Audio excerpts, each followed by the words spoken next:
Istana negara kita, yang Bapak Presiden Jokowi berkantor, itu nggak ada title-nya. Nanti kalau tiba-tiba cucunya Dendels datang bilang ini punya saya, bisa. Itu real story. Itu real story. Dan jangan lupa, Kementerian Keuangan depan itu adalah gedung Dendels dia. Itu gedung yang dibuat untuk sebagai, sebetulnya waktu itu adalah headquarter-nya VOC kan? Sebelum VOC kemudian diambil alih sama pemerintah Belanda. Jadi kalau kita tidak punya title, it could be banyak sekali lokasi maupun bangunan itu bisa diambil alih. Jadi waktu heroik kita melakukan tahun 2000 berapa Pak Hadianto? 2006, 2007. The whole effort kita lakukan untuk membangun barang milik negara. Dan tentu saja kita disclaimer. Karena masih banyak ada yang cuma ditaruh aja, pokoknya masuk neraca dulu supaya nggak hilang. Kemudian kalau ke TNI Polri, mereka TNI bilang, wah jangan dibukukan, ini rahasia, ini semua persenjataan kita. Tapi ada helikopter yang sudah nggak dipakai, yang harusnya dimusnahkan, ya tidak dimusnahkan, pokoknya itu rahasia. Jadi untuk membangun kepercayaan semuanya, termasuk waktu itu hampir semua kementerian lembaga, punya barang-barang milik negara yang dikerjasamakan dengan swasta, menghasilkan penerimaan terus masuk duit pejabatnya, nggak masuk dalam laporan keuangan. Jadi teman-teman mahasiswa di sini ya, 2006, 2007 ke 2018 sekarang, it is only 10 or 12 years.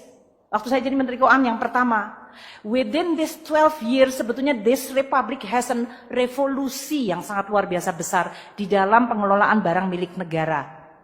Dan itu bertahap, waktu itu setiap kementerian negara sampai kita kulon nuwun datengin bilang, Mbak kita harus lakukan.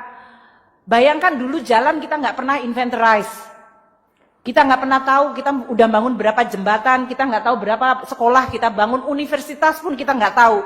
Ada universitas kompleksnya sudah nggak tahu digrogotin sama entah siapa, tiba-tiba hilang, colak sini, coek sini.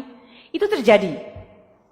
Maka kalau sekarang kita ini sudah WTP, kelihatannya gambar tangganya indah itu ya, merah, kuning, hijau. Saya nggak tahu, merah, kuning, hijau di langit yang biru, mestinya gitu.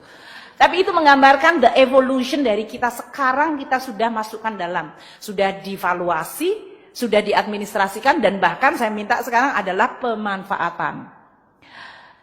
Kalau saya sering mengatakan pada dirjen kekayaan negara seperti ini, saya pernah tinggal di Amerika cukup lama. Terus saya lihat ini orang kalau di negara maju itu seperti apa sih? Kayaknya makan paginya sama, kita makan pagi, sekolah juga sama, nggak lebih pinter dari kita, negaranya sama aja. Kenapa kok dia bisa disebut negara maju dan kita negara berkembang? Kalau saya perhatiin sistemnya adalah mereka tuh asetnya kerja keras, orangnya kerja biasa-biasa aja. Kalau di Republik kita, orang kerja keras banget, asetnya tidur-tidur aja.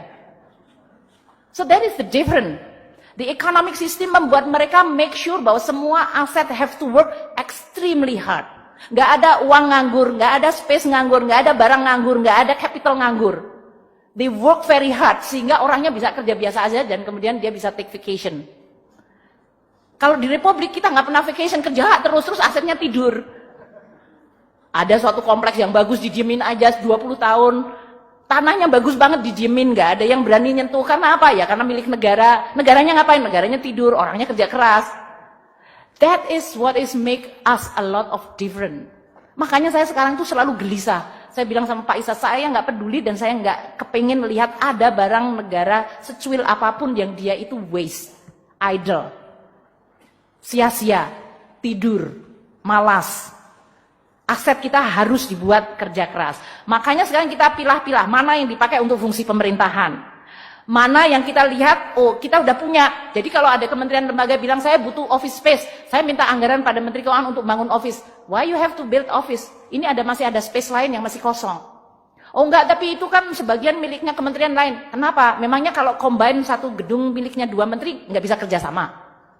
Karena semua kementerian biasanya kepengen punya gedung sendiri, pengen nama sendiri, punya space sendiri. Jadi kita harus make sure bahwa sekarang menciptakan disiplin di dalam pemanfaatan aset, pertanyaan apakah perlu.